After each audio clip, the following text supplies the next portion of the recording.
Hello class 7. Today we are going to start our new topic subject and predicate. Before we starting our topic, welcome to my YouTube channel Schooly Gyan.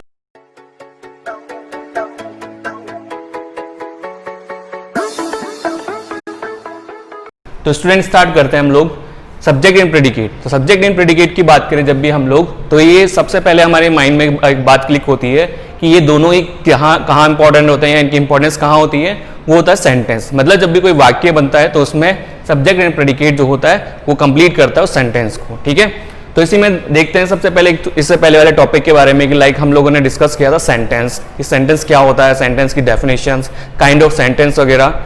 तो सबसे पहले बात करते हैं कि like sentence क्या होता है। तो हम लोग बोलेंगे सेंटेंस होता है जो वर्ड्स, मतलब ग्रुप ऑफ वर्ड्स जो कि अरेंज होता है लाइक एक साथ या फिर एक साथ मिलके क्या बनाता है, कंप्लीट सेंसफुल या एक मीनफुल जो होता है सेंटेंस बनाता है, ये वाक्य बनाता है, वो सेंटेंस कहलाता है। मतलब कहने का मीन्स कि ऐसा सेंटेंस जिसमें बहुत सारे वर्ड्स का ग्रुप होता है और वो मिलके क्या बनाता है, एक कंप्लीट सेंस बनाता है, मतलब कोई मीन या अर्थ बनाता है, तो वो क्या कहलाता है, सेंटेंस कहलाता है। तो उसमें सब्जेक्ट भी होता है और प्रेडिकेट भी होता है।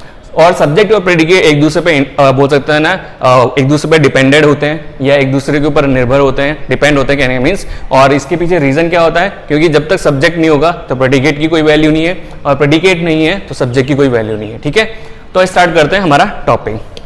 सबसे पहले देख लेते हैं सब्जेक्ट एंड प्रेडिकेट के लिए। Subject and predicate both are refer to the sentence है। हम पहले डिस्कस कर चुके हैं कि सब्जेक्ट और प्रेडिकेट की जब भी बात आती है तो दोनों कहाँ पे रेफर किया जाता है या किसको याद दिलाते हैं, सेंटेंस को, मतलब वाक्य को। उसके बाद फर्स्ट देखते हैं कि सब्जेक्ट की डेफिनेशन क्या होती है। पहले हम लोग बात कर लें तो सब्जेक्ट होता क्या है।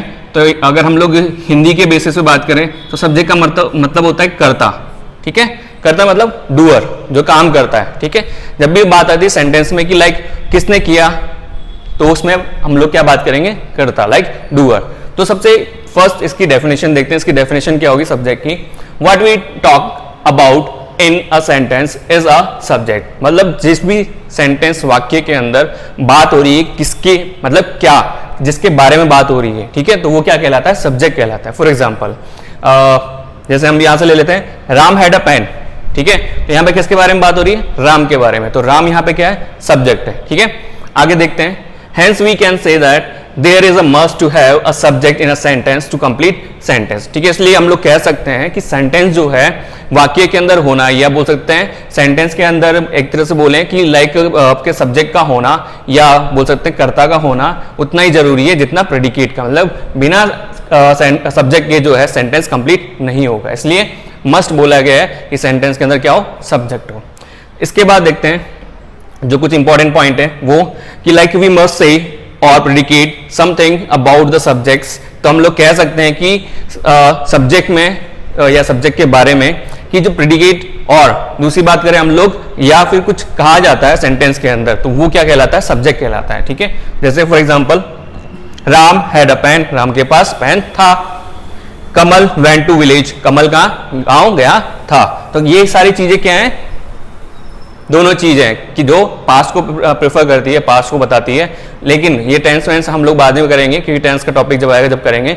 लेकिन सिर्फ इतना सा देख लो कि यहाँ पे राम जो है क्या है, सब्जेक्ट है, कमल क्या है, सब्जेक्ट है। और एक छोटा सा मैं बोल सकता हूँ लाइक गोल्डन रूल बता देता हूँ ग्रामर का, या बात करें हम लोग सेंटेंस का। मोस्टली जो सेंटेंस होते हैं उसमें हम लोग बात करेंगे 90% जो है सब्जेक्ट है स्टार्टिंग में आते हैं, बिफोर स्टार्टिंग। मतलब जो भी सेंटेंस स्टार्ट होगा, जो भी आपने बोल सकते हैं ना वाक्य बनाया होगा, उसके स्टार्टिंग में 90% जो है स्टार्टिंग में आएंगे।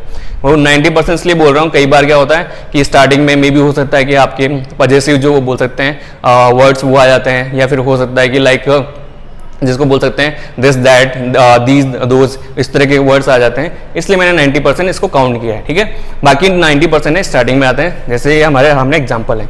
फिर देखते हैं इसके आगे, उसी के भी यहाँ पे हम लोग आगे बात करते हैं प्रेडिकेट। लेकिन उससे पहले, स्टार्ट करने से पहले मैं थोड़ी सी आपको इन्फॉर्मेशन दे देता हूँ, ये एक थोड़ी सी और डिटेल में बता देता हूँ कि लाइक सब्जेक्ट्स में, क्योंकि मैंने उसमें सिर्फ ओनली नेम बताए थे कि एक पर्टिकुलर जैसे राम हो गया, कमल हो गया, उस तरीके से। तो इट्स मीन्स ये नहीं है कि सब्जेक्ट में सिर्फ ओनली नेम ही मेंशन होंगे या नेम ही आएंगे उसके अंदर सेंटेंस में। इसमें आपके फर्स्ट पर्सन, सेकंड पर्सन और थर्ड पर्सन तीनों में से आपके कोई भी यूज लिए जा सकते हैं। फॉर एग्जांपल मैंने बताए थे कि कभी कभी क्या होता है कि लाइक स्टार्टिंग में सब्जेक्ट नहीं आता या सब्जेक्ट जो है उसमें नहीं मेंशन किया होता, उसके जगह कुछ दूसरे वर्ड्स होते हैं, जिसमें मैंने बताया था एग्जांपल के लिए दिस हो गया, दैट हो गया, दीज हो गया, या फिर हम लोग बोल सकते हैं वो दूसरे जो वर्ड्स हो गए जिसको हम बोल सकते हैं काउंट करते हैं थर्ड पर्सन में, जैसे for example he, she, it, they वगैरह इस तरीके के। तो मतलब कहने का मीन्स क्या हो गया कि जरूरी नहीं कि लाइक स्टार्टिंग में जो है सब्जेक्ट जहां पे मेंशन किया हुआ है वहां पे क्या हो, किसी का नेम हो, नेम के बजाय आपके फर्स्ट पर्सन, सेकंड पर्सन और थर्ड पर्सन किसी में भी कुछ आ सकता है। ठीक है, तो उसके बाद स्टार्ट करते हैं हम लोग प्रेडिकेट के बारे में। तो प्रेडिकेट क्या होता है, तो फर्स्ट एंड फॉल हम लोग बात करें कि प्रेडिकेट के डेफिनेशन के बारे में। तो प्रेडिकेट होता है जो कि लाइक सब्जेक्ट के ऊपर डिपेंड होता है। अगर हम लोग सीधे सीधे वन वर्ड में बोलें कि प्रेडिकेट क्या होता है, जो सब्जेक्ट के ऊपर डिपेंड होता है या जिससे सब्जेक्ट क्या होता है कंप्लीट एक सेंस निकालता है। तो इसमें एक बार डेफिनेशन देखते हैं इसके, the part of the sentence which we say something about the subject. ठीक है, मतलब वो पार्ट सेंटेंस के अंदर जो किसके बारे में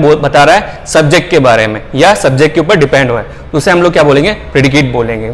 इसमें आगे बोला गया है कि प्रेडिकेट के लिए it is may be says about any action. अब मे बी हो सकता है कि ये जो वो उसका एक्शन है सब्जेक्ट का, उसके वो एक्शन के बारे में बता रहा हूं, या मे बी हो सकता है उसका कोई दूसरा कोई वर्क या कोई काम वगैरह उसके बारे में बता रहा हूं, लेकिन किसके बारे में मेंशन करेगा, वो सब्जेक्ट के बारे में मेंशन करेगा। ठीक है, इसके साथ साथ एग्जाम्पल देख लेते हैं हम लोग फर्स्ट, कि जैसे फर्स्ट में दिया हुआ है प्रिया राइट्स अ लेटर, तो इसमें प्रिया जो है वो सब्जेक्ट हो गई।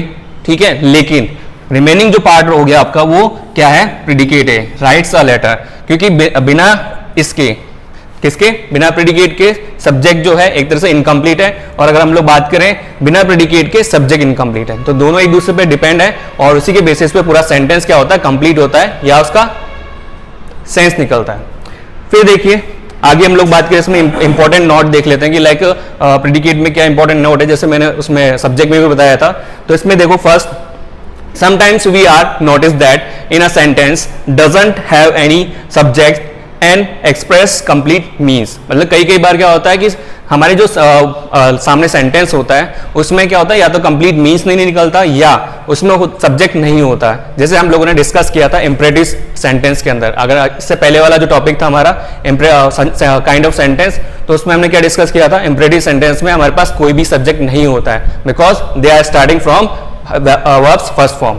तो इसलिए हम लोग सीधे सीधे बोल सकते हैं कि it is a not must that कि कोई भी सेंटेंस जो है स्टार्ट हो किससे, वर्ब के सब्जेक्ट से।